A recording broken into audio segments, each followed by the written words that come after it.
Hey, what's up everyone? It's Obi-Wan here, and today I want to showcase some games on the Retroid Pocket Flip 2. This is a very powerful Android device. I got the Gamecube color design here, and I have to say I've been very happy playing on this handheld.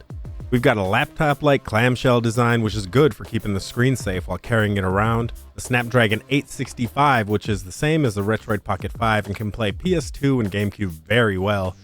And a beautiful 5.5-inch OLED touchscreen. The greatest part of this device for me has been the ergonomics. With the joysticks placed up top, I can finally get some good purchase while holding this, which is the major flaw in the Retroid Pocket 5 in my opinion. The touchscreen is way up top now though and can be a little awkward to reach, so I wouldn't play Nintendo DS or 3DS on this handheld when compared to other options. One concern I had was the inset joysticks. At first it feels like the walls surrounding them will get in the way, but we'll find out during the game testing. There is one major flaw I discovered, but we'll get to that later in the video. I set this handheld up with Emulation Station, and even using Android, this feels like a full-blown console, a 3DS mixed with a PS Vita and the best from both worlds. So as usual, I'm going to jump right into the gameplay footage and give my thoughts along the way. I know a lot of reviewers already did some thorough analysis, so I like to mix it up with a variety of games to keep it interesting. I do try some old favorites, but that's mostly just to assess the playability against a known value. I always like to start off with some Nintendo 64. Hexen is made by id Software, so it's a spiritual successor to Doom. I did have to lower it to 720p because Nintendo 64 with widescreen still is an unsolved issue in my opinion. I really wish that development would continue on these emulators so that we could finally get this perfect widescreen experience, but it ran really great here. Rogue Squadron did not run well. This game doesn't even emulate well in widescreen on the AYN Odin 2 portal, so it was a shot in the dark for this one. Just to test out how the face buttons and D-pad are easy to reach on this, I did play this F1 pole position on Super Nintendo. Definitely not the most exciting game, but it did prove that the controls were easy to reach. Another test of the face buttons, we're going to use Castlevania on Game Boy Advance. It looks amazing on this OLED screen. All the controls are easy to reach. This game kind of sucks. There's not a lot of depth to it. It's very difficult. Yeah, it's a good game, runs very well. Game Boy Advance looks amazing here, and I'm dead. We're gonna try some True Crime New York City on GameCube again, just to test out how the dual joysticks work, along with the face buttons and using the triggers and back, and I'm happy to report that everything worked marvelously here. There are absolutely no limitations on this device when playing, I think, any GameCube game. It ran well, widescreen worked amazingly, and most importantly, it felt great to play. Even with all the combinations of using the trigger and the face buttons while also using the dual joysticks, amazing. Medal of Honor Frontline, of course, is a good first-person shooter to test dual joysticks. If you get this flickering in this game, you can go into hacks and disable immediately present XFB, and that will stop the flickering here in this game. Normally you want that ROM hack on because it does lower latency a little bit, but for this game it's just not gonna work. After that, this game is great to play. Of course, no matter how much you upscale, you can't fix the stupid AI, so you just gotta help the guys you can. There's gonna be some glitches on the edges just because of the widescreen hack, but I'd say this is comparable to the AYN Odin 2. Destroy All Humans is a great PS2 game. You're this alien who comes to Earth and decides to probe and mutilate everybody. You do need both the joysticks and the triggers to play this game effectively, and it worked very well.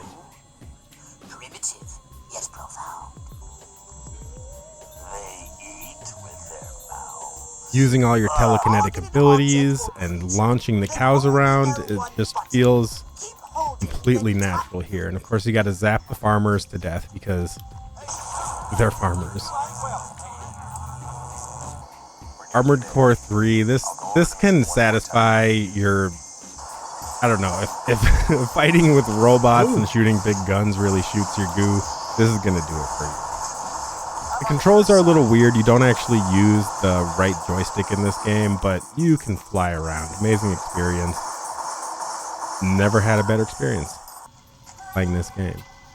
For all the horror fans, I strongly recommend playing Fatal Frame 2. You do play as a young Chinese woman, and a lot of the horror elements in here are in the videos and the cutscenes. But there's still some good gameplay horror elements. It looks great. It has a pretty in-depth story. This OLED screen really helps to play this game because there's so many dark portions. So no complaints again. Horror fans, check this game out.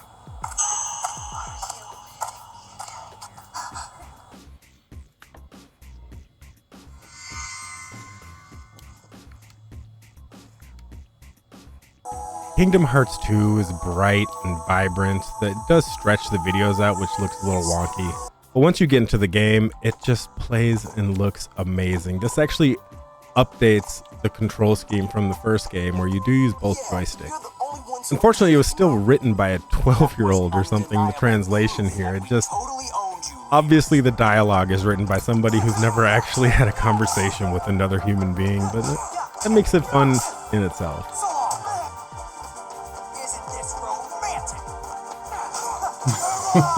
They do update Heartless here to be these gimp mask weirdos, but it gets very familiar. You pull out the Keyblade again and kill everything. Call of Duty Finest Hour was back when games weren't scared to call Nazis Nazis, so that you're motivated to kill them. I did actually have to lower the resolution here, and I think I might have had to change the hardware download mode, but after that it ran pretty well. Dual joystick worked great. But I did notice that the sound was absolutely horrid in this game. Really, this sounds like they put two speakers from the Mii Flip inside of this device, which is strange. I've never had audio issues from Retroid before, but they just really cheaped out and it sounded disgusting. So I kind of felt like there were no mids. So I did end up downloading an app to try to lower the lower frequencies and higher frequencies and bring up the mids. But as I was moving this mid slider, I didn't really notice any difference. It's as if there are no mids on these speakers at all. So made a couple changes, jumped back into the game to see if maybe the gunfire sounded less abrasive and terrible. But that's not the case. It still sounded absolutely horrible. I do have the volume at max here, but I just really don't understand why everything in this device is so good, but QA seem to miss this for the audio. So we're going to go back into this app, and at this point, I'm not sure if it's actually changing anything. I might hope that it's changing something, but it's probably not. And in the end, even after all my different changes, modifications, it sounded maybe marginally better, but that could just be a placebo effect. In reality, I'd say just play this on low volume because the audio crackling is absolutely terrible. And these speakers are some of the worst I've seen in a device that costs $100 or more. Shame on you, Retroid. Of course, not all the games have audio issues. If they're not really heavy in the mid sound range, then they sound great, and I didn't even notice any problems with them. Fight Night Round 3, although I wasn't a fan of how they slowed down the fighting, it is very important that you be able to access both the shoulders and the joysticks at the same time in order to do well at this game. I do get my ass kicked a little bit, my eye is swelling shut, but that's alright. I ended up getting some hits in here and feeling okay about myself. This game is so great. I really think I'd like to play this on this over the AYN Odin 2 Portal just because of the ergonomics. The Unlosing Ranger versus Dark Death Evil Man, just because of the name, you know you gotta add this to your library. It's another RPG that's hidden in the PSP catalog. It's a good turn-based strategy. More like a real-time strategy, I guess. Don't be fooled by this horrible Undertale scene right here in the beginning. You get past it. Don't do it again. There is actually some production value in this game. It's a lot of fun. Add it to your list.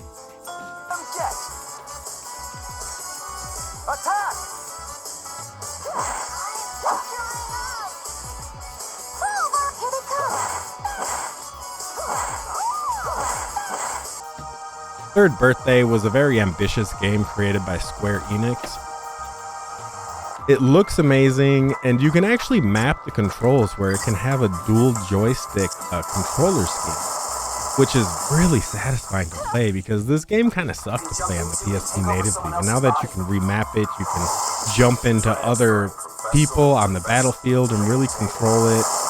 Tons of fun. For these games, I did actually set the Retroid Pocket Flip 2 down and then map a controller, a USB controller that I just plugged into the bottom. And with Battlefront 2, it's another case where you just have to remap the controls, and then you can run around shooting these nasty little screeching Ewoks. These things are like rats. They've got to go. What other game can you do this in? You can take a fight with an ATST. Of course, it's not really a fair fight. It's just going to blow you up. But you can get your own vehicles in this game. You can man these turrets. And with this cool joystick, I'd say this is almost as good as playing this on a PS2 or something. It's incredible, and had a great experience on here, ran very well. Not all PSP games are going to use both the joysticks, but some of them just look amazing on this OLED screen. Outrun has always been a pretty simple game. You're just kind of drifting, and I think you've kidnapped this woman, but it's okay. She's really impressed by your dangerous driving. And you go across the whole country, you go into all these different biomes. It just looks great on this device and plays very well. Strongly recommend.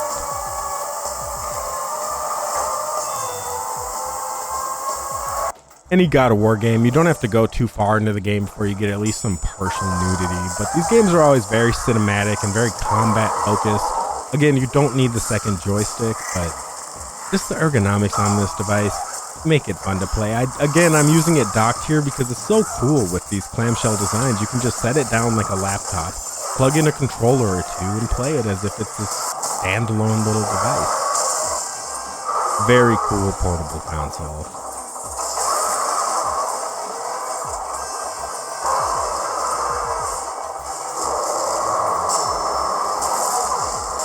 Burnout Revenge is my favorite racing game ever made, and PSP put out a couple Burnout games that are very fun to play. You get to whoop everybody, you get these cool slow motion takedown cinematics, and once the game gets a little easy for you, you can switch it to first person, I promise you. It's a lot harder. But once you execute a really good takedown, it feels so much better. Of course, we gotta try Geometry Wars. This is just to test if the edges of these little joystick inlets get in the way, and I found at first they did bother me. I felt as if they were kind of inhibiting the movement of the right joystick in particular. But after I got used to it, I was able to get some good scores, and I think they're perfectly serviceable and playable. It's actually, yeah, this is definitely the best ergonomic device when it comes to using two joysticks that Retroid has ever put out. Star Fox Assault just looks great. I feel a little bit ashamed if I don't show this on one of these amazing OLED screens that can upscale this GameCube game, because it just looks incredible. Plays great.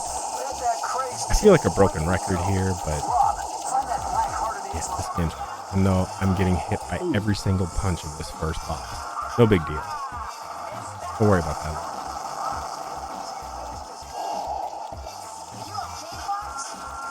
Wave Race, I never really liked it that much.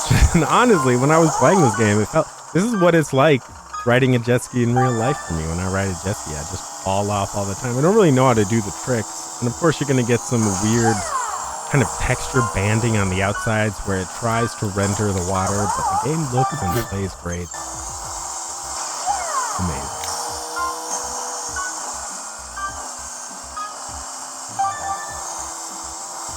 The Incredible Hulk Ultimate Destruction on GameCube is one of the best games that came out for this console. It's just, if you wonder where Prototype 1 and 2 got their ideas, I feel like they got it from this game. You're just this overpowered monster where in this semi-open world, and you just beat on everybody.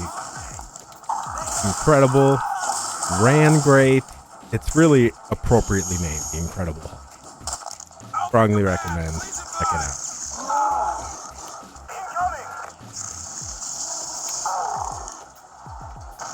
There weren't a lot of good first-person shooters that came out for GameCube, but Serious Sam Next Encounter was one of them. It's really just kind of a mindless, stupid shoot 'em up that works really well. I think I've never had a better experience playing this game. If I were to play this game to completion, I would play it on this device. You get a chainsaw, what more do you want?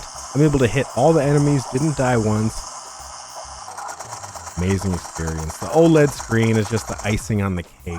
You will get a couple stutters here and there the first time you get a certain combination of texture effects, but I only got them once and this game ran very well. Kirby Air Ride is kind of a childish racing game that I really thought I should have perfected instantly, but I just kept getting my ass kicked. This game's kind of tough. I think you can actually swallow things while you're riding around, but I don't know. It looks great, plays great. Outstanding.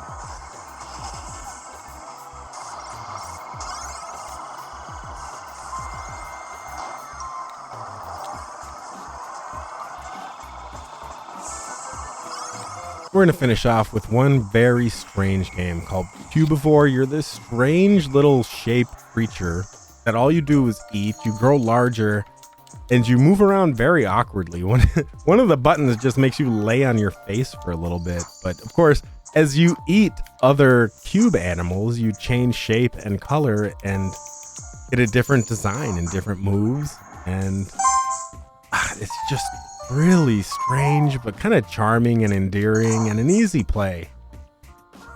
It does get a little bit more difficult later on. You get more difficult enemies, and of course you change into these different shapes and colors. I'd strongly recommend it if you're looking for a new indie game to try. Works great on this device. So that's it for today. I just wanted to show you guys some games I've been enjoying on the Retroid Pocket Flip 2.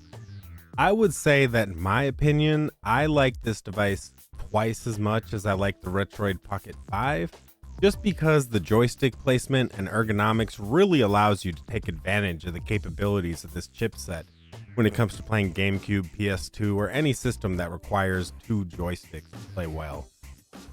So with all that being said, until next time guys, OB out.